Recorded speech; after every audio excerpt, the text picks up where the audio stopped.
اعوذ باللہ من الشیطان الرجیم بسم اللہ الرحمن الرحیم۔ حضرت امیر معاویہ رضی اللہ عنہ کے وصال کے بعد جب یزید تخت نشین ہوا تو اس نے اپنی بیعت لینے کے لیے اطراف کے جتنے ممالک اور سلطنت تھی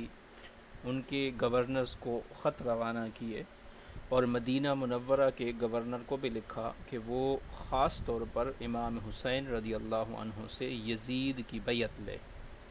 چنانچہ جب گورنر مدینہ حضرت امام حسین رضی اللہ عنہ کی خدمت میں حاضر ہوا کہ یزید کی بیعت لینے حاضر ہوا،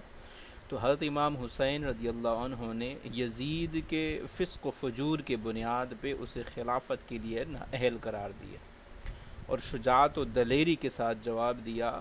کہ میں اس ظالم شخص کی ہرگز بیعت و اطاعت نہیں کروں گا۔ گورنر یہ جواب پا کر پلٹ گیا اور یزید کو اس جواب سے مطلع کر دیا۔ یزید یہ جواب سن کر بڑا مشتعل ہوا